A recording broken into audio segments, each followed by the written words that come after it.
Hello नमस्कार दोस्तों। अगर आप आरपीएफ कांस्टेबल का एग्ज़ाम देने जा रहे हैं तो 2 मार्च की फर्स्ट शिफ्ट का एनालिसिस ज़रूर देख कर जाएँ।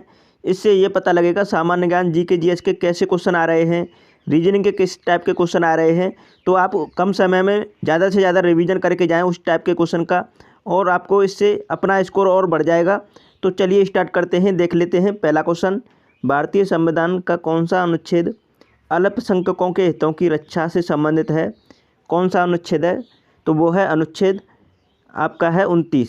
ये ऑप्शन करेक्ट आंसर है। नेक्स्ट क्वेश्चन देखेंगे। दूसरा क्वेश्चन है, केंद्रीय नारियल शोध संस्थान कहाँ स्थित है? तो केंद्रीय नारियल शोध संस्थान है कसौरगोड में। सी ऑप्शन राइट आंसर है इस क्वेश्चन का। तीसरे क्वेश्चन को देखेंगे। एक कूट भाषा में ABCD को 2 4 6 8 और EFGH को 1 3 5 7 लिखा जाता है, तो उसी कूट भाषा में CAGE को क्या लिखेंगे? अच्छा पैटर्न है, देखेंगे आप।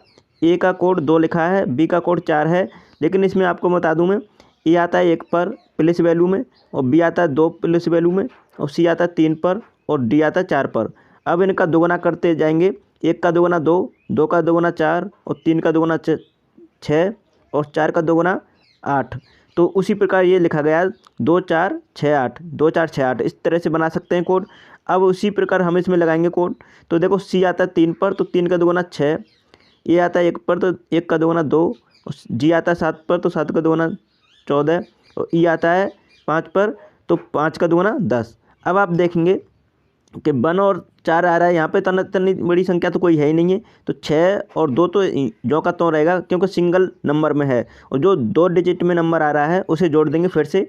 तो 1 और 4 को जोड़ेंगे तो 5, और 1 और 0 को जोड़ेंगे तो 1। तो 6251 किस ऑप्शन में? बी ऑप्शन में। इस तरीके से इस क्वेश्चन का आंसर करना था। अच्छा क्वेश्चन है, अच्छा लॉजिक है। चौथे क्वेश्चन को देखेंगे। भारतीय संविधान के किस अनुच्छेद में पंचायतों और स्थानीय निकाय शासन से संबंधित प्रावधान शामिल है? तो किस आर्टिकल में है? सभी आंसर करें इस क्वेश्चन का। तो यह है आर्टिकल 243। करेक्ट आंसर है डी ऑप्शन। नेक्स्ट क्वेश्चन को देखेंगे। अब देखो यहाँ पे कुछ आर्टिकल और हैं, इसे भी देख लीजिए। अनुच्छेद 14 में विधि के समक्ष समानता से संबंधित है, और यहाँ पे अनुच्छेद 21 प्राण एवं देह की स्वतंत्रता का संरक्षण है, और अनुच्छेद 243 में पंचायत एवं नगर पालिका के गठन, संरचना, शक्तियाँ एवं उत्तरदायित्व से संबंधित प्रावधान किया गया है। इन आर्टिकलों को भी देख कर जाएँ। और देखो आर्टिकल 51 में क्या है? आर्टिकल 51 ए में है मूल कर्तव्य। वेरी वेरी इंपॉर्टेंट है, ये पूछा जा सकता है अगली शिफ्ट में। पाँचवें क्वेश्चन को देखेंगे। ध्वनि जो कि एक यांत्रिक तरंग है, निम्नलिखित में से किस माध्यम से यात्रा नहीं कर सकती है? तो किस माध्यम से यात्रा नहीं कर सकती है? तो ध्वनि के लिए माध्यम की आवश्यकता होती है, तो ये निर्वात से होकर यात्रा नहीं करेगी। इसमें कोई मीडियम नहीं होता है, इसलिए निर्वात से होकर यात्रा नहीं कर सकती ध्वनि। जबकि यहाँ पे इस्पात, हवा, जल में यात्रा कर सकती है, और सबसे तेज इस्पात में, उसके बाद जल में, और उसके बाद हवा में। इन क्रम को भी ध्यान रखें। छठवें क्वेश्चन को बताएंगे आंसर। निम्नलिखित में से कौन सा एक प्राकृतिक पारिस्थितिकी तंत्र को इकोसिस्टम है? कौन सा है? तो यह है रेगिस्तान। करेक्ट आंसर है डी ऑप्शन इस क्वेश्चन का। अगले क्वेश्चन को देखेंगे। 7वां क्वेश्चन है, इस क्वेश्चन का सभी आंसर करें।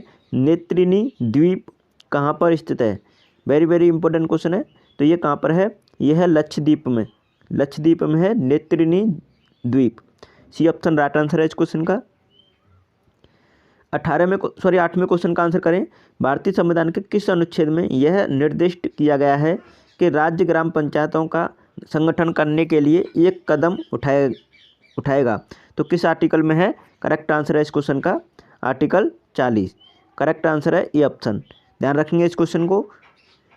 Next question. अब देखो इसमें इससे संबंधित कुछ आर्टिकल हैं, इन्हें भी देख लीजिए। 41 आर्टिकल में क्या है? कुछ दशाओं में काम, शिक्षा, और यहाँ पर देखेंगे लोक सहायता पान का अधिकार। उसके बाद देखेंगे अनुच्छेद 42 में क्या है? काम की न्यायसंगत और मानव चित्र दशा का।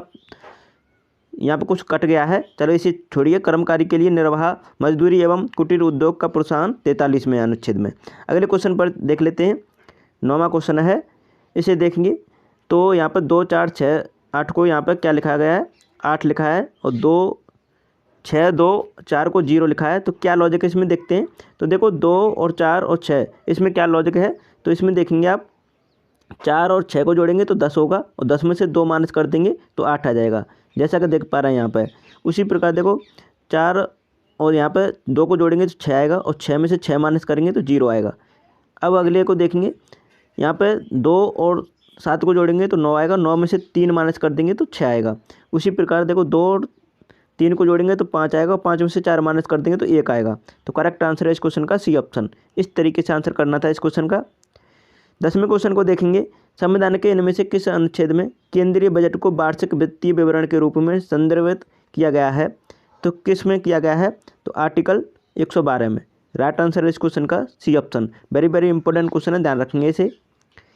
कुछ आर्टिकल हैं, अनुच्छेद 102 में क्या है? संसद सदस्यता की निर्भरता है, और अनुच्छेद 101 में संसद में स्थानीय रिक्त होना, और यहाँ पर अनुच्छेद 113 में क्या है? संसद में प्राक्कलनों के संबंध में प्रक्रिया। ये ध्यान रखेंगे ना। 11वें क्वेश्चन को देखेंगे, विश्व के सबसे बड़े खारे रेगिस्तानों में से एक कच्छ का रण भारत के किस राज्य में स्थित है? तो यह है गुजरात राज्य में। तो बी ऑप्शन करेक्ट आंसर है इस क्वेश्चन का।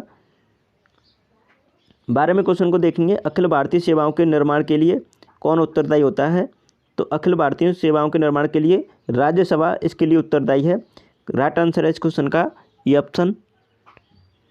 नेक्स्ट क्वेश्चन को देखेंगे, भूमध्य सागर और लाल सागर को कौन सी नहर जोड़ती है? तो भूमध्य सागर और लाल सागर को जोड़ती है सुएज नहर। तो सुएज नहर इसका राइट आंसर है, जो कि बी ऑप्शन में दे रखा है करेक्ट आंसर। नेक्स्ट क्वेश्चन को देखेंगे, 14 क्वेश्चन है, इस क्वेश्चन का सभी आंसर करें। एक वर्ष में लोकसभा के कितने सत्र होते हैं? तो एक वर्ष में लोकसभा के ये होते हैं 3 सत्र। करेक्ट आंसर करेंगे डी ऑप्शन। 15वें क्वेश्चन का आंसर करेंगे सभी। तो 15वें क्वेश्चन का आंसर करें, निम्न में से कौन सी नदी पंजाब में नहीं बहती है? तो पंजाब राज्य में कौन सी नदी नहीं बहती है? तो देखो चिनाब नदी, रावी नदी, ब्यास नदी, ये तीनों बहती हैं, जबकि यहाँ पर एक ही ऑप्शन बचता है ब्राह्मणी नदी, ये नहीं बहती है पंजाब राज्य में। तो इसे ध्यान रखेंगे, करेक्ट आंसर है इस क्वेश्चन का C option. Very very important question है, पूछा जा सकता है। 16वें क्वेश्चन का आंसर देखेंगे, दादा साहेब फाल्के पुरस्कार प्राप्त करने वाली पहली महिला कौन थी? तो इसका सही आंसर क्या है? तो दादा साहब फाल्के पुरस्कार मिला था पहला देविका रानी को। करेक्ट आंसर है इस क्वेश्चन का C option. C option right answer है इस क्वेश्चन का। 17वें क्वेश्चन का आंसर करें सभी, अत्यधिक प्रदूषणकारी उद्योग किस कोटि में आते हैं? तो अत्यधिक प्रदूषणकारी उद्योग आते हैं लाल रंग की कोटि में। तो राइट आंसर करेंगे इस क्वेश्चन का बी ऑप्शन। नेक्स्ट क्वेश्चन को देखेंगे, 18वां क्वेश्चन है, सिक्किम को भारतीय संघ में किस संवैधानिक संशोधन के द्वारा शामिल किया गया था? तो सिक्किम राज्य को किस संवैधानिक संशोधन के द्वारा शामिल किया गया था? तो 36वें संविधान संशोधन के द्वारा। तो जो कि करेक्ट आंसर है इस क्वेश्चन का C option. Very very important question है, ध्यान रखिएगा, इसे पूछा गया है। नेक्स्ट क्वेश्चन का आंसर करेंगे, निम्न में से कौन सा विश्व का सबसे बड़ा डेल्टा है? तो सबसे बड़ा डेल्टा है विश्व का गंगा ब्रह्मपुत्र डेल्टा। इस क्वेश्चन का सही आंसर है डी ऑप्शन। 20वें क्वेश्चन को देखेंगे, किस भारतीय राज्य की प्रमुख भूमि की तटरेखा सबसे लंबी है? तो किस भारतीय राज्य की? यह है करेक्ट आंसर गुजरात। तो राइट आंसर करेंगे डी ऑप्शन इस क्वेश्चन का। नेक्स्ट क्वेश्चन पर देख लेते हैं। तो आपने चैनल को सब्सक्राइब नहीं किया है तो चैनल को सब्सक्राइब कर लें, वीडियो को लाइक कर दीजिएगा।